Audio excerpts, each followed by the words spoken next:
अथ श्री दुर्गा सप्तशती।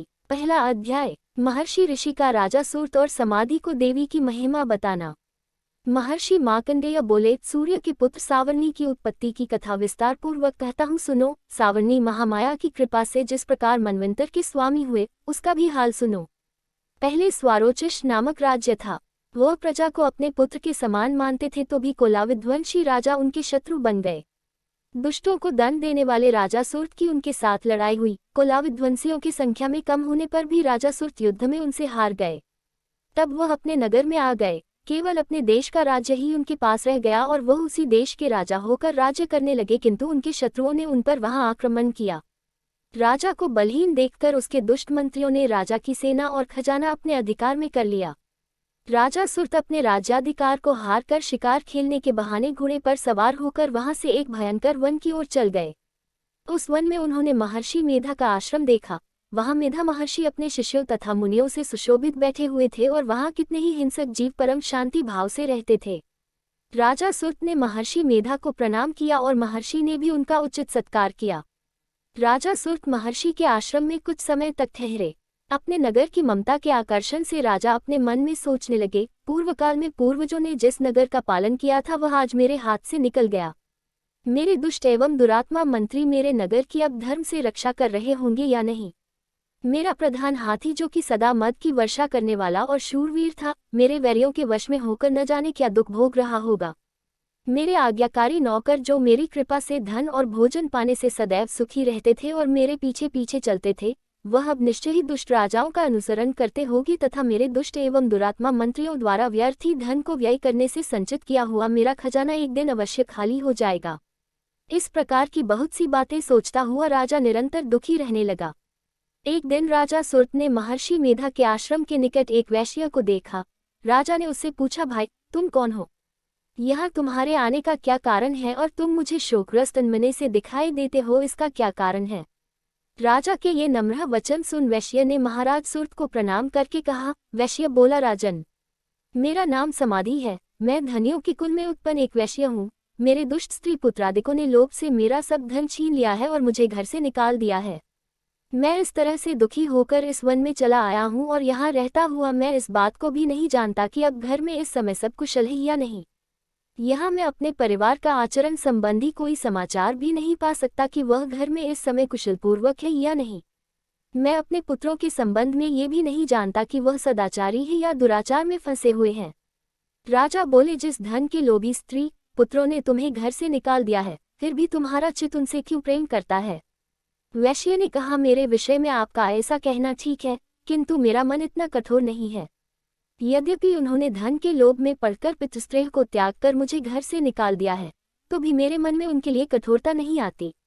हे महामते, मेरा मन फिर भी उनमें क्यों फंस रहा है, इस बात को जानता हुआ भी मैं नहीं जान रहा। मेरा चित्त उनके लिए दुखी है। मैं उनके लिए लंबी लंबी सांसें ले रहा हूँ। उन लोगों में प्रेम नाम को नहीं है, फिर भी ऐसे स्नेहियों के लिए मेरा हृदय कठोर नहीं होता। महर्षि मार्कंडेय जी ने कहा, हे ब्राह्मण। इसके पश्चात महाराज सूर्त और वह वैश्य दोनों महर्षि मेधा के समीप गए और उनके साथ यथायोग्य न्याय संभाषण करके दोनों ने वार्ता आरंभ की। राजा बोले, हे भगवान, मैं आपसे एक बात पूछना चाहता हूँ, सो आप कृपा करके मुझे बताए। मेरा मन अधीन नहीं है, इससे मैं बहुत दुखी हूँ। राज्य धनादिक की चिंता अभी तक मुझे बनी हुई है और मेरी यह ममता अज्ञानियों की तरह बढ़ती ही जा रही है। और यह समाधि नामक वैश्य भी अपने घर से अपमानित होकर आया है। इसके स्वजनों ने भी इसे त्याग दिया है। स्वजनों से त्यागा हुआ भी यह उनसे हार्दिक प्रेम रखता है। इस तरह हम दोनों ही दुखी हैं। हे महाभाग, उन लोगों के अवगुणों को देखकर भी हम दोनों के मन में उनके लिए ममता जनित आकर्षण उत्पन्न हो रहा है। हमारे ज्ञान रहते हुए भी ऐसा क्यों है? अज्ञानी मनुष्यों की तरह हम दोनों में यह मूर्खता क्यों है? महर्षि मेधा ने कहा, विषम मार्ग का ज्ञान सब जंतुओं को है। सबों के लिए विषय पृथक पृथक होते हैं। कुछ प्राणी दिन में नहीं देखते और कुछ रात को, परंतु कई जीव ऐसे हैं जो दिन तथा रात दोनों में देख सकते हैं। ये सत्य है कि मनुष्यों में ज्ञान प्रधान है, किंतु केवल मनुष्य ही ज्ञानी नहीं होता, पशु पक्षी आदि भी ज्ञान रखते हैं। जैसे ही पशु पक्षी ज्ञानी है, वैसे ही मनुष्यों का ज्ञान है, और जो ज्ञान मनुष्यों में वैसे ही पशु पक्षियों में है, तथा अन्य बातें भी दोनों में एक जैसी पाई जाती है। ज्ञान होने पर भी इन पक्षियों की ओर देखो कि अपने भूख से पीड़ित बच्चों की चोंच में कितने प्रेम से अन्न के दाने डालते हैं। हे राजन, ऐसा ही प्रेम मनुष्यों में अपनी संतान के प्रति भी पाया जाता है। लोभ के कारण अपने उपकार का बदला पाने के लिए मनुष्य पुत्रों की इच्छा करते हैं और इस प्रकार मोह के गड्ढे में गिरा करते हैं। भगवान श्रीहरि की जो माया है, उसी से ये संसार मोहित हो रहा है। इसमें आश्चर्य की कोई बात नहीं, क्योंकि वह भगवान विष्णु की योग निद्रा है। यह माया ही तो है जिसके कारण संसार मोह में जकड़ा हुआ है। यही महामाया भगवती देवी ज्ञानियों के चित्त को बलपूर्वक खींचकर मोह में डाल देती है और उसी के द्वारा संपूर्ण जगत की उत्पत्ति होती है। यही भगवती देवी प्रसन्न होकर मनुष्य को मुक्ति प्रदान करती है। यही संसार के बंधन का कारण है तथा संपूर्ण ईश्वरों की भी स्वामिनी है। महाराज सूत ने पूछा, भगवान, वह देवी कौन सी है जिसको आप महामाया कहते हैं? हे ब्राह्मण, वह कैसे उत्पन्न हुई और उसका कार्य क्या है? उसके चरित्र कौन कौन से हैं? प्रभु, उसका जैसा प्रभाव हो, जैसा स्वरूप हो, वह सब ही कृपा कर मुझसे कहिए, मैं आपसे सुनना चाहता हूँ। महर्षि मेधा बोले, राजन, वह देवी तो नित्य स्वरूपा है, उसके द्वारा ये संसार रचा गया है। तब भी उसकी उत्पत्ति अनेक प्रकार से होती है। वह सब आप मुझसे सुनो। वह देवताओं का कार्य सिद्ध करने के लिए प्रकट होती है, उस समय वह उत्पन्न हुई कहलाती है। संसार को जलमय करके जब भगवान विष्णु योग निद्रा का आश्रय लेकर शेषशय्या पर सो रहे थे, तब मधु कैटभ नाम के 2 असुर उनके कानों के मैल से प्रकट हुए और वह श्री ब्रह्मा जी को मारने के लिए तैयार हो गए। श्री ब्रह्मा जी ने जब उन दोनों को अपनी ओर आते देखा और यह भी देखा कि भगवान विष्णु योग निद्रा का आश्रय लेकर सो रहे हैं, तो वह उस समय श्री भगवान को जगाने के लिए उनके नेत्रों में निवास करने वाली योग निद्रा की स्तुति करने लगे। श्री ब्रह्मा जी ने कहा, हे देवी, तुम ही स्वाहा, तुम ही स्वधा और तुम ही वष्टकार हो। स्वर भी तुम्हारा ही स्वरूप है, तुम ही जीवन देने वाली सुधा हो। नित्य अक्षर प्रणव में अकार, उकार, मकार, इन तीनों में माताओं के रूप में तुम ही स्थित हो। इनके अतिरिक्त जो बिंद पर अर्धमात्रा है, जिसका कि विशेष रूप से उच्चारण नहीं किया जाता है, हे देवी, वह भी तुम ही हो। हे देवी, संध्या, सावित्री तथा परमजननी तुम ही हो।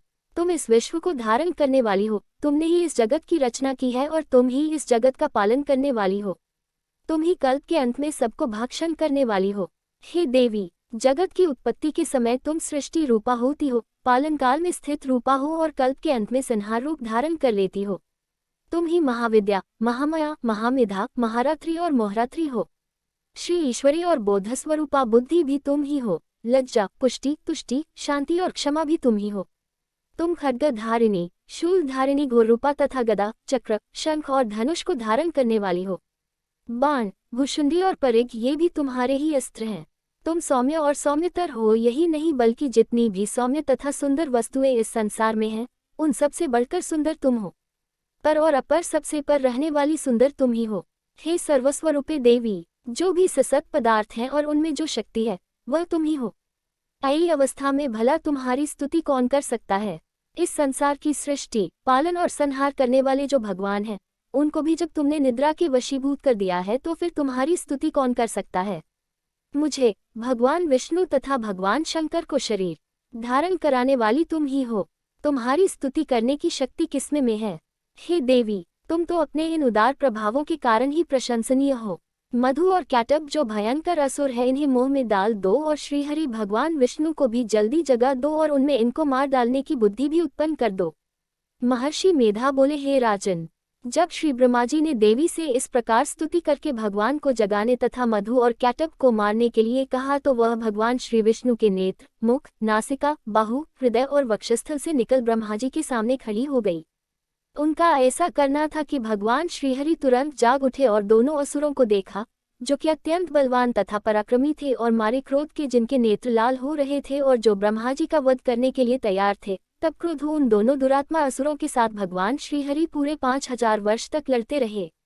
एक तो वह अत्यंत बलवान तथा पराक्रमी थे, दूसरे महामाया ने भी उन्हें मोह में डाल रखा था। अतः वह श्री भगवान से कहने लगे, हम दोनों तुम्हारी वीरता से अत्यंत प्रसन्न हैं, तुम हमसे कोई वर मांगो। भगवान ने कहा, यदि तुम मुझ पर प्रसन्न हो तो अब तुम मेरे हाथों से मर जाओ। बस इतना सा ही वर मैं तुमसे मांगता हूँ, यहाँ दूसरे वर से क्या प्रयोजन है? महर्षि मेधा बोले, इस तरह से जब वह धोखे में आ गए और अपने चारों ओर जल ही जल देखा, तो भगवान श्रीहरि से कहने लगे, जहाँ पर जल न हो, सूखी जमीन हो, उसी जगह हमारा वध कीजिए। महर्षि मेधा कहते हैं, तथास्तु कहकर भगवान श्रीहरि ने उन दोनों को अपनी जांघ पर लिटाकर उन दोनों के सिर काट डाले। इस तरह से ये देवी श्री ब्रह्मा जी की स्तुति करने पर प्रकट हुई थी। अब तुमसे उनके प्रभाव का वर्णन करता हूँ, सो सुनो। आगे का वर्णन दूसरे अध्याय में। अगर वीडियो पसंद आई हो तो लाइक करना, शेयर करना और सब्सक्राइब करना